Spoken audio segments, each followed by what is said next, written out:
Sudan. Currently, over 2/3 of Uganda districts are grappling with hunger, and this is the Office of the Prime Minister's report in July 2009.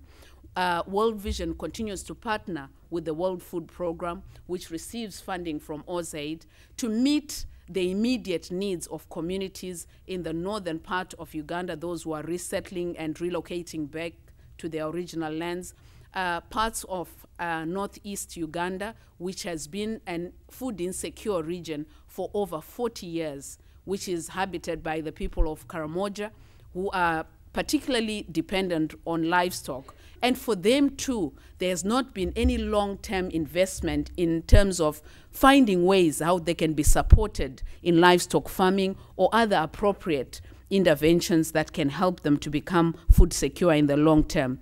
I do appreciate the work that is being done through the World Food Programme, but as we know, food aid is hardly a sustainable means of dealing with the issues of hunger. And one of the key issues is being able to invest in a way that communities can produce their food, or if they cannot produce food, they farm livestock and can bring in the food that they need to meet the calorific requirement for children, for mothers, and for the community as a whole. Childhood malnutrition levels are high, accounting for up to 40% of all deaths before the age of 5. 38% of children under 5 are stunted, 16% are underweight, and 6 are wasted. And this is in a country where if you actually arrive in Uganda, it is green, it has water, it has all the potential to produce the food needs for that country. The average per capita income for Uganda is about $300, with 31% of the population living in absolute poverty, $1 per day.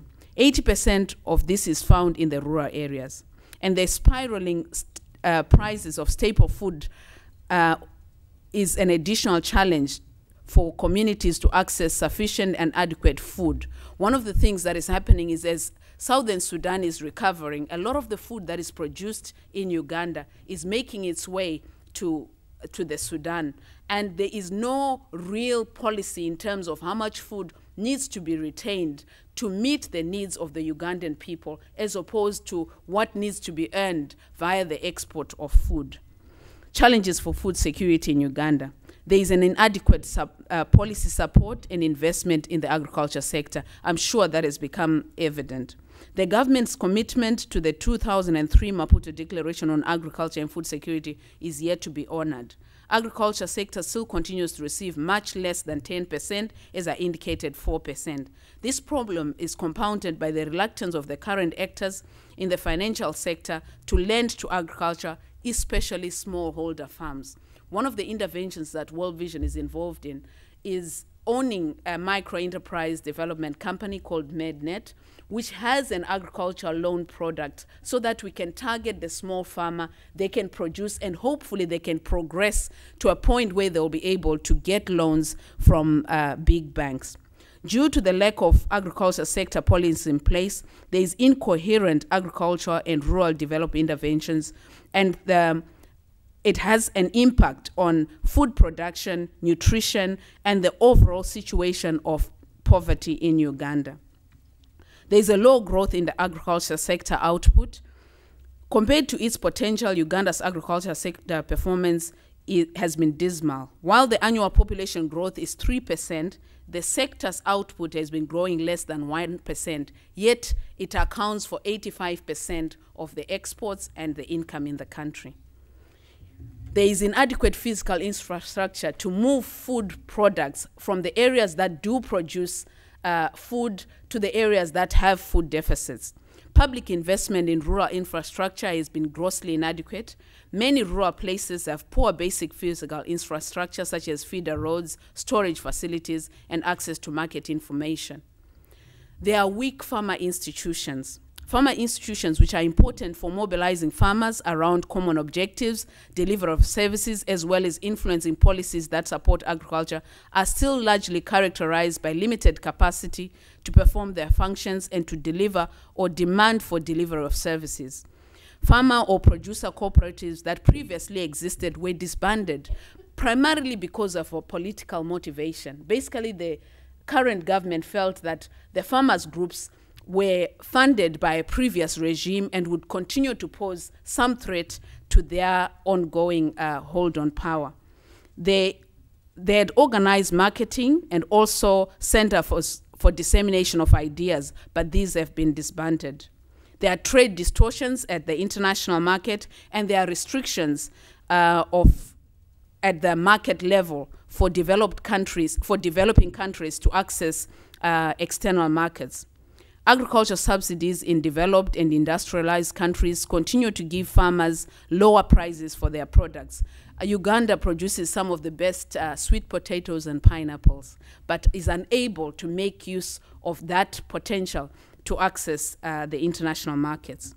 World Vision's interventions have continued to be community-based and trying to build local farmers associations to meet the food security goals and to prevent starvation, death, and improve nutrition for children.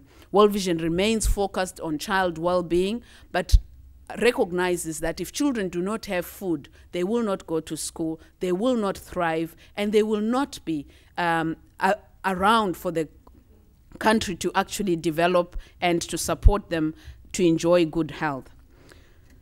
World Vision continues to also partner with the World Food Programme in providing food for food insecure communities. But I would like to ultimately say to the Australian government and to the Australian public that while the focus of the Australian government is right, it needs to, wherever it engages with African governments, ask them what they are doing about their own priorities, or have they actually prioritized the areas that need investment. And particularly for Uganda, it is the area of food security, the investment by the government, the area of creating policy frameworks that will work for the agriculture sector, the support to farmers associations that will be able to educate farmers and cause them to be a voice in the local policy making framework. They also need to be able to invest in